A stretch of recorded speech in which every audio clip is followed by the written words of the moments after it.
Hello friends! I know it has been a very long time, but I finally have time to make a vlog and edit it together and send it to you guys, so I'm sorry that it has been 1,000 years since I have given you an update on my life, and I promise I have a lot of things to talk about, so I will try my best to not make this video like an hour long. So, the last time we talked, I was about to go to New York City for the first time in my life, and I did, and it was spectacular.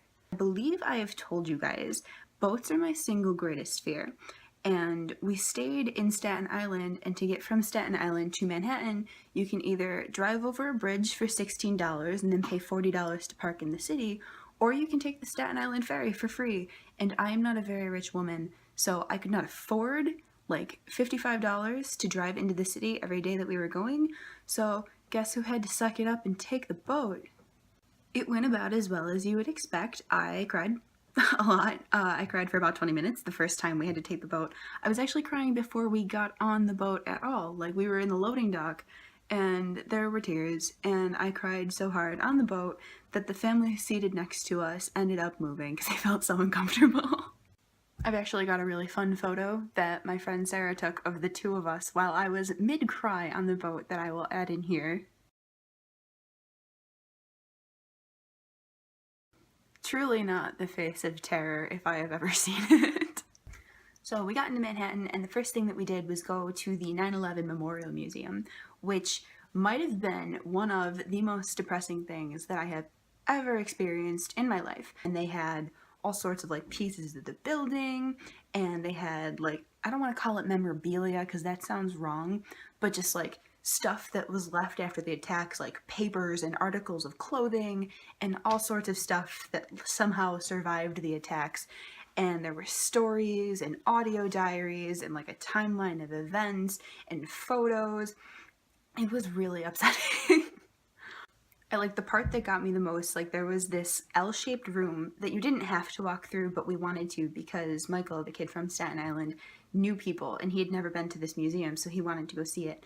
But there was this room just full of photos of every single person who died either in the buildings or in the planes. It just thousands of pictures on the wall of people who are smiling and lively and happy, but you know that they're dead.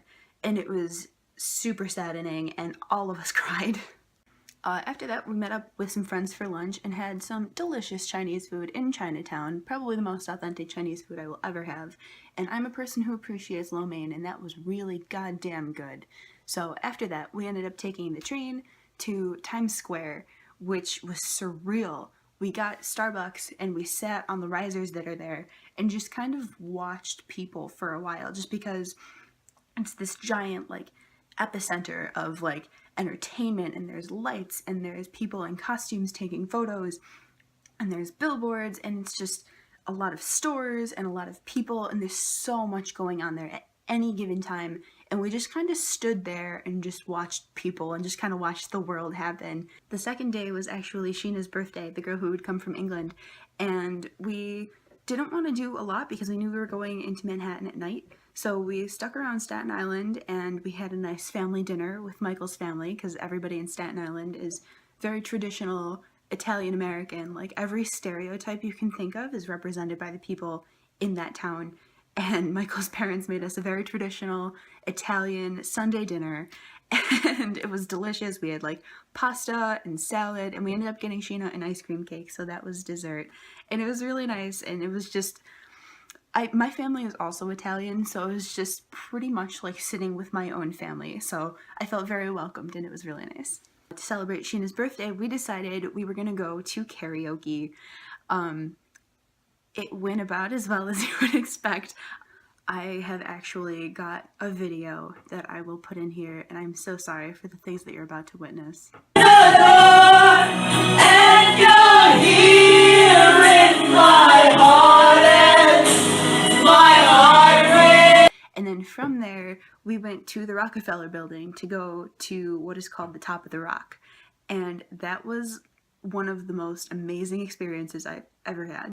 The Rockefeller building is almost 80 stories tall, and it's just in the middle of everything. So when you take the elevator up to the top, there's an open air observation deck on like the roof of the building, and you can see for miles and miles, and on one side is Lower Manhattan, and on the other side is Central Park and all of the things up that way, and you could just see forever, like what felt like forever. And I've never had an experience where I've simultaneously felt so big and so small at the same time. Like, speaking of traveling though, last video I was also talking about taking another trip up to Toronto to see Tupperware Remix Party on Halloween, and I did, and it was spectacular. Like, there was this guy there dressed as a grandpa. Like, he was committed. He had his hair sprayed gray, and he had like his facial hair sprayed gray, and he had a cane and a sweater, and he kept waving the cane at everybody and talking in that stereotypical old man voice. So when the DJ came on, nobody really knew what to do, but god damn it if grandpa did not start a dance party on the floor. And by the time that Twerp actually came on, everybody on the floor, in like the floor section of the venue, was dancing. So Twerp comes on, and they're super great. Like, I forgot how much fun it is to see them live, just because it's such a unique energy. And like, I have been to dozens of concerts in my life because I think they're a lot of fun, but I can honestly say that Twerp is one of my favorite shows to see, just because there's so much energy, and all the guys are super passionate, and like they're so dedicated to their characters, and like they're dancing, and like you can tell they're having fun, so you're having fun with them, and just everybody's having a really good time to this 80s synth dance pop whatever.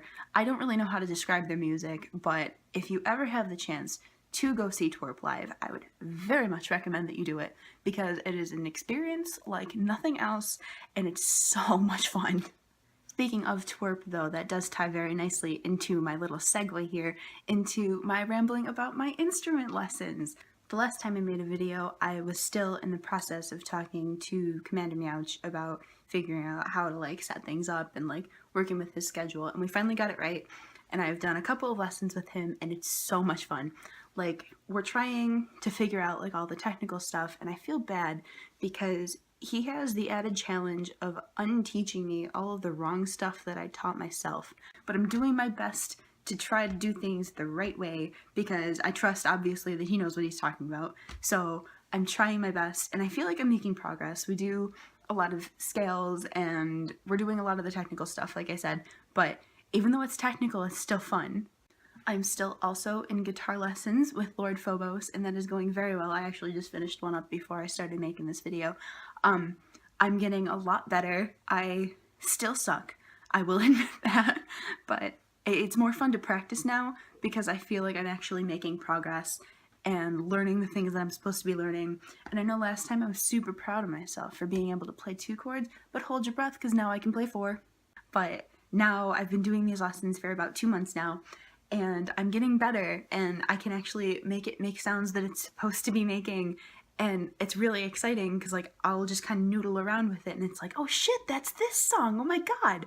And it's a lot of fun to kind of just figure out what I can figure out.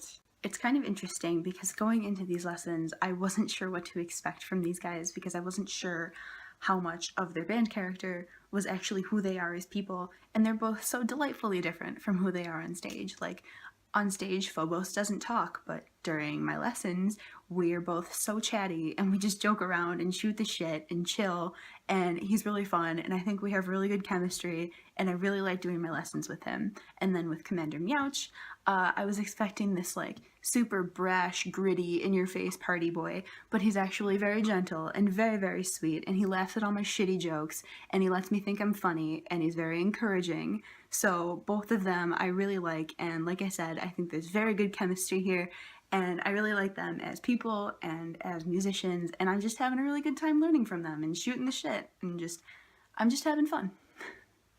So I think that about wraps up all of the stuff that I was going to talk about.